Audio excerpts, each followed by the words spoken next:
terrorism in the advent of fake news and disinformation in my country. We need to work it out. We need to prove that we are the voice of the people. We are the media. We are the facilitators. Aniya na ang mga balita nga nahagpat sa Newsline Philippines Information Center. Ako si Paul Palacio. Tutok na!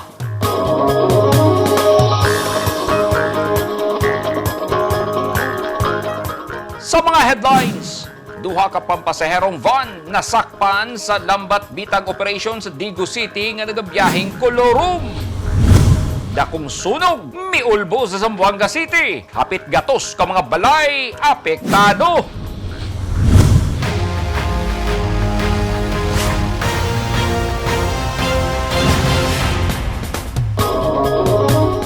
Sa detalye sa ato mga balita, duha ka mga Colorum nga di pampasaherong van ang nasakpan atol sa Operation Lambat Bitag sa hinuusang puwersa sa mga otoridad sa Davao del Sur.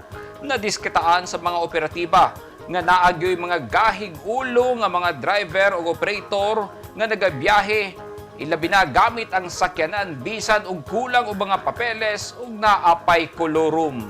Ani ang report ni Eugene Hinutan. Gilusad ang Uplan Lambat Bitag Operation sa Land Transportation Office Davao Region kun LTO, Highway Patrol Group 11 sa Davao del Sur ug Land Transportation Franchising and Regulatory Board kun LTFRB 11 kagahapon sa buntag. Nagpahigayon og inspeksyon o monitoring aron masuta ang mga sakyanan nga nagabiyahe apan walay mga papeles. Makita sa pictures nga gisusi pag-ayo sa mga personahe sa LTO ug mga pulis sa HPG ang mga sakyanan. Gipangitaan sabog mga dokumentong dala ang mga driver niini.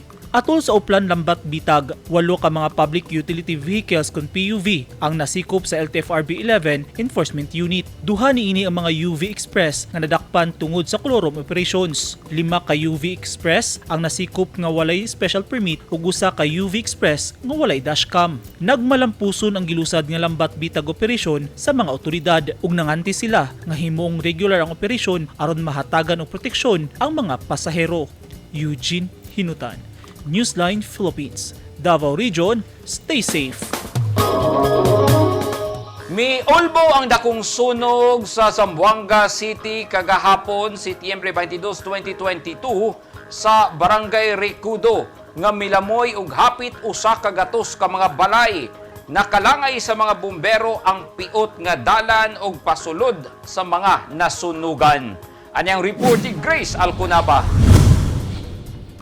90 ka mga balay ang nasunog sa dakbayan sa Zamboanga kagahapon nga miresulta sa taas nga traffic human nagkaguot ang mga sakyanan. 265 ka pamilya ang naghuot karon sa Barangay Covered Court human nasunog ang ilang balay kilid sa highway sa Purok 2, Barangay Ricudo, dakbayan sa Zamboanga kagahapon sa udto Setyembre 22. Matud ni Fire Superintendent Lucio Albarracin, miresponde dayon ang ilang mga personahe apan tungod sa kagagmay sa mga agianan, naglisod ang mga fire truck sa pagsulod sa lugar. Naghuot usab ang mga sakyanan sa Ricudo Highway gikan sa West Coast area sa dakbayan. Sa inisyal nga investigasyon sa Bureau of Fire Protection, mukabat sa 500,000 pesos ang danyo sa maong dapit. Wala pay labot ang danyo sa mga propiedad. Wala pay klarong pahayag ang Ricudo Barangay Kapitan Wahab Eba kung asa nagsugod ang kalayo nga milamoy sa iyang tindahan kilid sa highway nga maoy nakaangin sa ubang mga balay ug sa pagbakwit sa kapin duha ka gatos ka pamilya. Grace Alcunaba, Newsline Philippines, Zamboanga City. Stay safe. Gikalipay sa kanhi leader sa NPA ug usa ka tribal leader ang lakang sa DENR sa Davao Region nga ipaubos sa land protected area ang Pantaron Mountain Range. Sumala nila usa ka importante ingon man strategic nga basing guerrilla sa New People's Army ang nahisgutang bukid. Ani ang report. Niadtong milabayng bulan, naghimo og 4 ka adlaw nga Protected Area Suitability Assessment ang DENR 11 ug Centro New Corelia sa kahimtang sa Pantaron Mountain Range nga nasakop sa Davao del Norte ug Bukidnon. 32,000 hectares niini nasakop sa lungsod sa Talaingod, Davao del Norte. Ubay-ubay ka mga species sa langgam, kuwaknit ug mga insekto ang nakita sa bukid atol sa assessment. Busa miabot sa punto ang ahensya nga maghimo og laka nga ipaubos sa protected area status ang pantaron aron maproteksyonan ug mapreserba kini. Ang masasabi ko lang is isa ito sa pinakamalaking dagok sa CPP and PNDF para bumangon sila muli. Gikalipay kini ni Arian Jane Ocheta Ramos alias Marikit kanhi NPA Guerrilla Front 55 Secretary. Sumala niya, dili lamang kinaiyahan ang maproteksyonan sa ahensya, hasta sab ang mga lumulupyong miyembro sa tribo gikan sa mga NPA. Dugang ni Ramos, ang pantaron nahimong breeding ground sa New People's Army, partikular sa Mindanao. Sama sa pagmugna sa ilang ideolohiya ug propaganda, ingon man ang pagkumbinsi sa mga IP nga mudapig sa NPA sa pagkontra sa gobyerno. Noong 1991, meron ng existing issues ang kanilang dinadanas dahil sa Alsons. Ang Alsons ay ang Alcantara and Sons logging company na kung saan ay inexploit ng CPP and PNDF ang tinatawag nilang land grabbing daw na ginagawa ng Alsons at ang pag-e-exploit sa kanilang human right. Tulo ka tuig sukad 1991, misamot kakusog ang mga NPA, human anam-anam nga nakumbinsi ang mga IP nga nanimuyo sa pantaron nga mosangpit sa mga rebelde, gipang-armasan ang mga lalaki o gipanaog ang mga kababaynhan ingon man kabatan-unan. Hangtod na mugna ang Komiteng Revolusyonaryo sa Munisipalidad tuig 2004 nga mo'y pinakakusog nga mass base sa NPA kaniadto. Busa para kang Marikit ang lakang sa DNR-11 usa ka pagtayhop sa kalayo sa impluwensya ug makinarya sa mga rebelde.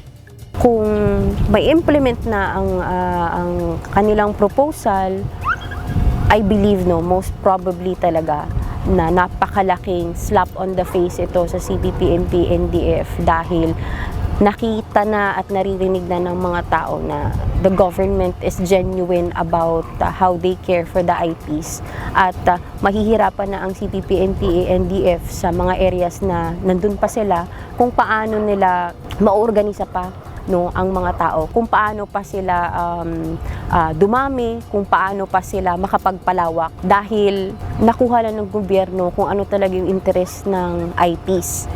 Positibo sab si Dato Ginumaw Andil, kanhi sa Lugpungan Vice Mayor sa lakang sa ahensya nga sumala niya makahatag kini og ngipon sa pagprotekta sa ilang ancestral domain.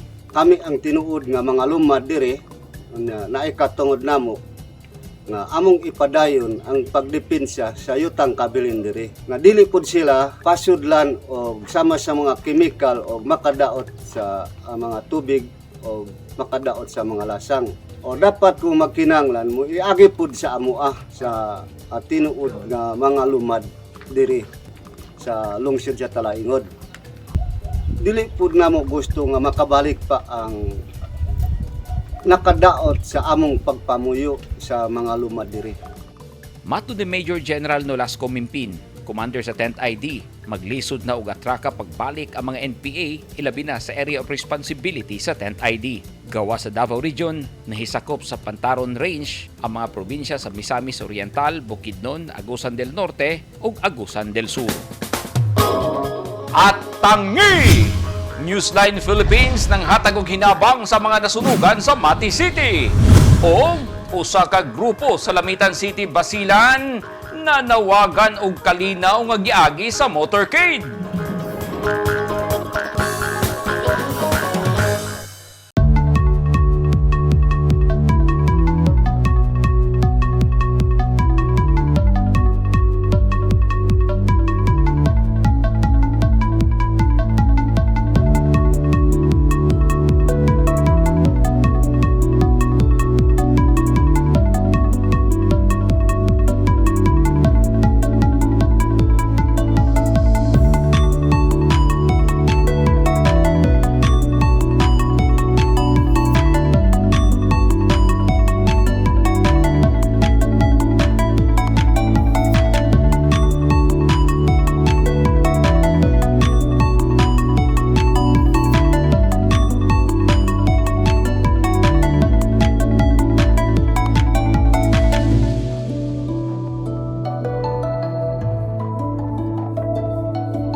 taong dunay mga ginahambin nga mga grabing mga balatian o comorbidity, hilabi na ang mga senior citizen, sila ang mas delikado nga maigo sa coronavirus disease COVID-19. Busa dubling pag-amping ang himuon og tambali ang mga ginahambin nga mga sakit. Ang pagtumar sa Bilonga Gold Herbal Capsule is a food supplement makatabang aron mapunggan nga musamot ang mga balatian. Turmeric uluyang dilaw ang nagunang sagol sa Bilonga Gold. Gisagulan og sodium ascorbate o vitamin C aron mas mulig-on ang immune system. Ang Bilonga Gold Herbal Capsule mapalit sa mga butika.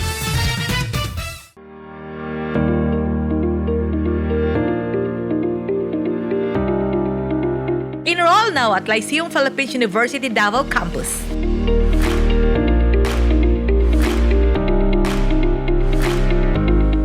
Courses offered: College of Health and Sciences, BS Medical Technology, BS Pharmacy, College of Business and Accountancy, BS Accountancy, BS Administration, BS Management Accounting, BS Customs Administration, Bachelor of Arts and Sciences, Bachelor of Multimedia Arts, Bachelor of Forensic Science, College of International Tourism and Hospitality Management, BS Hospitality Management, BS Tourism Management. They also offer junior college and the following courses: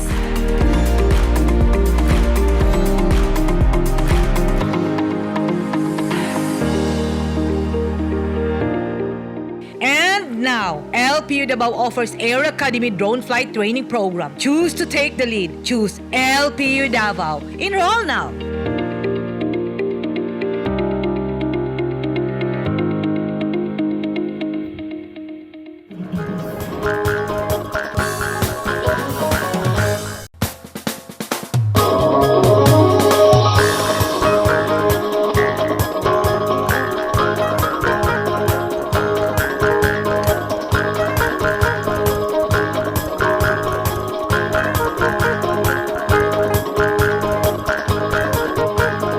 This portion is brought to you by Rizal Memorial Colleges.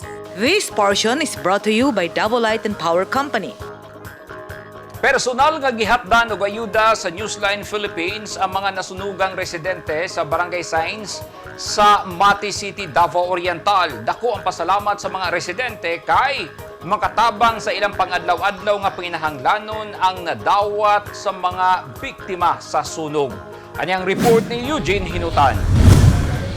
Gihatdan sa Newsline Philippines og hinabang ang mga nasunugan nga residente sa evacuation center sa Barangay Signs, Mati City, Davao Oriental. Sa opisyal nga listahan sa barangay, anaa sa 22 ka pamilya kung 77 ang apektado sa sunog. Usa sa mga bakwit ang pamilya Ridolya. Malipayong gidawat ni Miguel Ridolya kining planggana nga dunay sulod nga ayuda gikan sa Newsline. Sumala niya dakong tabang kini alang sa ilang pamilya nga tapot lawas ra in taon ang nasalbar atol sa sunog. 5 ang miyembro sa iyang pamilya. Wala mawad-i og paglaom si Miguel ug nang hinaot nga unta duna pay muhatag sa ilaha og mga donasyon nga nakasabot sa ilang sitwasyon karon. Dagko kay ko pasalamat no labi na sa among kapitan nga grabe ka supportive o kani ka responsive kay siya sa amo pag nagapasalamat pud ko sa mga private na mga sectors nga nagahatag pud sila labi na sa mga agencies na grabe ka supportive, naghatag mga food, bugas, labi na sa personal necessities. So for now provided naman jud tanan no sa pagkaon sa mga suoton no namo, labi na sa panlaba na provided naman tanan, pero ang ako lang jud kay materyales kani dagdag materyales sa among pagpatukod sa among balay dito balik kay makabalik pa man mi dito sa area na among nasunugan. So dagdag lang jud ana na kuan balag ginagmay lang jud na dagdag o financial pangpalit na mga materyales kay isod kay magsugod pa sa uno. Dunanay mga pasiunang hinabang nga nahatag ang probinsya ug lokal nga gobyerno ngadto kanila. Padayon sab ang pagpaningkamot sa barangay aron matabangan nga makabarog balik sa ilang balay ang mga apektadong residente. So far, naana no mga ginagmay dunay mga partial from the Office of the Provincial sa Social Welfare and Development no. Pinanguluhan sa Governor namo, Governor Ma'am Cora Lanyaon. Naanay na partial na mga pinansyal then doon na po yung mga food assistance, no? Mga rice assistance, mga goods. Then the same gyapon usab sa siyudad sa Mati, sa Mayor Michelle Rabat, uban sa City Social and Welfare and Development Office. Dapat sila na inahatag, no? Nga karon ang gi-finalize po diha po sa mua sa barangay, naka-release po mi gamay nga cash assistance sila ha. Nga isa nga among gi-finalize karon na gi-meeting na mo ang tanan apektado, labi na kato mga house owners nga dunay totally damaged o partially damaged, para ma-final na to, nga makabalik na sila pagpuyo, then maalalayan po sila sa mga materyales. Dugang ni Kapitan Edgar Valera na tukod sa pribadong yuta ang mga balay nga nasunog. Makigpulong si Kapitan sa tag-iya sa luna aron makatukod gihapon og balik sa lugar ang mga nasunugan. Ako nang invite ang landowner niya, naghimo nag-agreement na dunay gamay po nga presyo nga ma-afford po nila. Pero kuan na gyud, kung ma-impasse nila, isyuhan silang certification for ownership.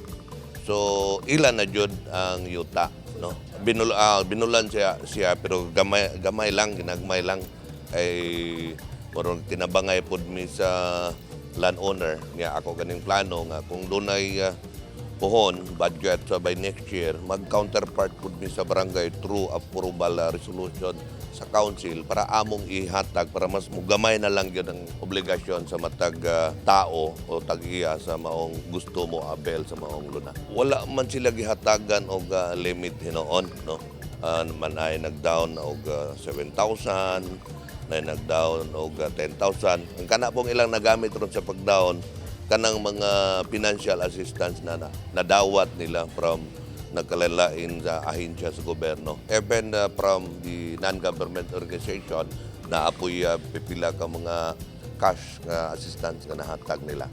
Nigawas sa investigasyon sa Bureau of Fire Protection nga electrical ignition nga miresulta sa arcing ang sinugdanan sa kalayon ni adtong Sabado sa buntag, Setyembre 17. Posibleng dunay guna ang wire sa kuryente, hinungdan nga may spark kini nga maoy tinugdan sa kalayo. 9 ka mga balay ang gilamoy sa kalayo, din 7 ang totally damaged, samtang 2 ang partially damaged. 600,000 pesos ang gibiling danyos sa insidente. Nang hinaot si Kapitan Valera nga unta do na pay moabot nga mga hinabang gikan sa mga ahensya sa gobyerno o mga pribadong sektor alang sa mga nasunugan. Misaad sab ang Newsline Philippines nga mohatag og dugang ayuda ngadto kanila. Eugene Hinutan, Newsline Philippines, Davao Region. Stay safe. Buhion karon og balik sa Cagayan de Oro City ang epektibong kampanya sa peace and order sa syudad niadtong 1970s hangtod 1990s nga gitawag og Operation Kahusay ug Kalinaw kon OKK. Hilabi na karon nga gihatagan sa lokal nga gobyerno og napulo ka mga brand new nga mga SUVs nga magsilbing patrol car ug 8 ka mga motorsiklo ang mga pulis nga may usa sa campaign promise ni Mayor Rolando Uy sa milabay nga piniliay. Ani ang report ni Bobby Lagsa. Nadawat na sa Cagayan de Oro City Police Office ang napulo ka mga Toyota Fortuner na patrol car sa matag police station. Ihatag kini sa lokal nga pangagamhanan. Aduna usab 8 ka mga motorsiklo nga mismong kaugalingong kwarta ni Mayor Rolando Clarix Uy ang gipalit niini. Igo lang gituman sa mayor ang iyang saad niya milabay nga eleksyon alang sa pagmintinar sa kalinaw sa syudad. Sumala sa mayor, naaghat siya nga suportahan ang mga pulis hilabi na sa ilang mobile patrol kay nakaagi sila og pait nga sinatian dihang gipusil patay ang iyang anak nga si Rolando Sherwin Tawi Uy ug ang 73 anyo nga ed nga si Samuel Pabalan niadtong Nobyembre 11, 2021 sa quarry site sa pamilya sa barangay Pagatpat. Nga naningkamot sa tanang panahon sa pagpadayon sa kahusay o kalinaw sa atong dakbayan, mao kini hinungdan nga kini maong mga sakyanan gihatag nato kanila kay nangayo kita sa atong kahusay o kalinaw apan adunay kakulangon walay rason nga dili ko nila balibara. Para kang mayor uy, importante ang sakyanan sa mga pulis aron makaresponde dayon kung adunay mga og tabang. Lara usab karon ni uy nga ibalik ang epektibong peace and order campaign ni atong tuig 1970s hangtod 1990s nga Operation Kahusay ug Kalinaw kun OKK gikan sa sentro hangtod sa Plaza Divisoria. Lara usab karon ni Mayor uy nga ibalik ang epektibong peace and order campaign ni atong tuig 1970s hangtod 1990s nga Operation Kahusay ug Kalinaw kun OKK nga nakabase sa Plaza Divisoria. Matod ni Councilor Romeo Calizo, ang chairperson sa Public Safety Committee sa Konseho sa Syudad, ang 8 ka mga motorsiklo ay destino sa Traffic Management Enforcement Office sa Cagayan de Oro City Police Office. Dugal ni Councilor Calizo na dili na usab magproblema ang mga pulis kay ang LGU na ang muhatag pang krudo o pang gasolina. Nagpasalamat usab si Police Colonel Aaron Mandia, ang Director sa Cagayan de Oro City Police Office, sa lokal nga panggamhanan sa suporta nga ilan na tagamtaman. Gilauman karon sa mga residente sa Cagayan de Oro City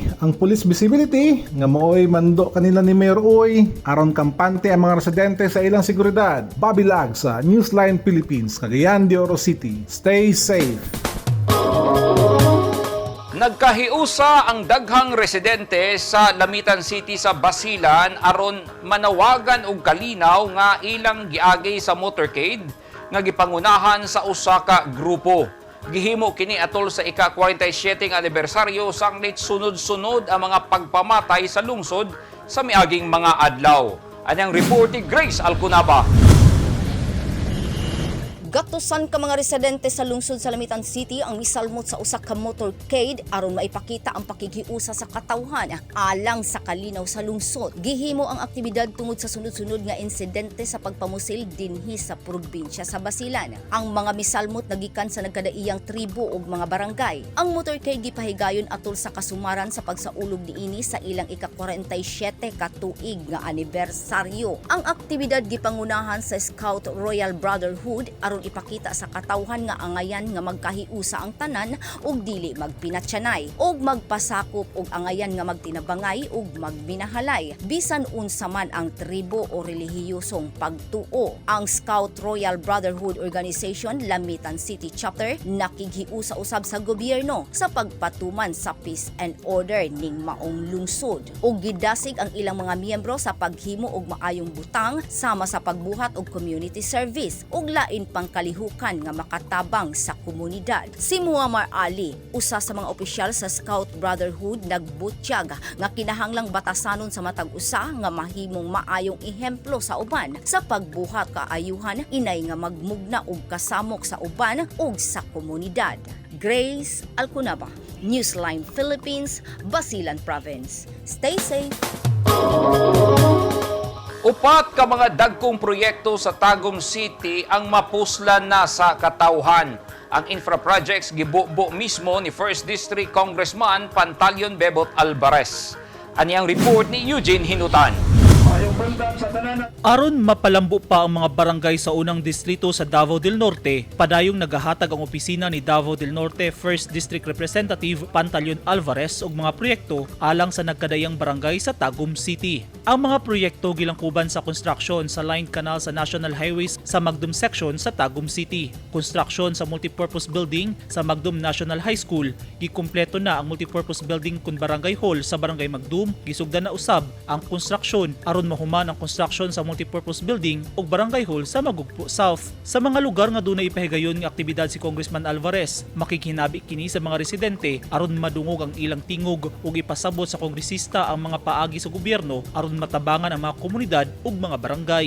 Aron mamahimong mas mabulukon ang pagbisita ug pag-abli sa mga proyekto, nagahimo usab ang Alvarez Foundation ug mga aktibidad sama sa medical mission kundiin magahimo og libreng check-up ug hatagan og medisina ang mga nanginhanglan og tabang, dunay libreng patupis sa buhok, paghatag og mga serbisyo sa mga lumulupyo. Matod ni Jen Maliwanag, ang presidente sa Alvarez Foundation, tumong sa foundation nga mas mahatagan og maayong pagtagad ang mga sektor aron mamahimo silang produktibong miyembro sa sosyedad. Eugene Hinutan, Newsline Philippines, Davao Region. Stay safe.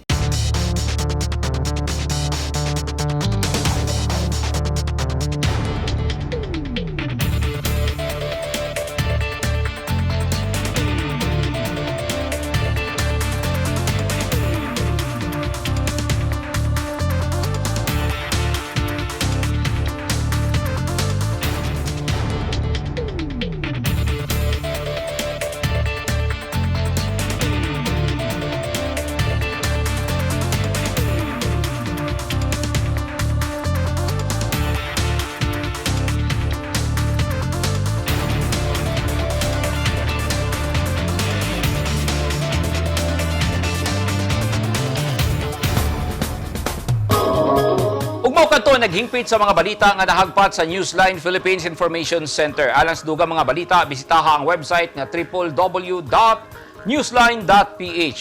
Sa Facebook page, Instagram, newsline.ph. Ug sa Twitter, newsline.ph. Kung aduna mo'y mga balita o impormasyon sa inyong tagsa-tagsa ka mga lugar sama sa sunog ug baha, mamahimo ka na ninyong i-share pinagi sa Newsline Messenger. Masundan usab ninyo pinagi sa pag-subscribe sa YouTube channel sa Newsline Philippines. Ako si Paul Palacio. Daghang salamat and stay safe!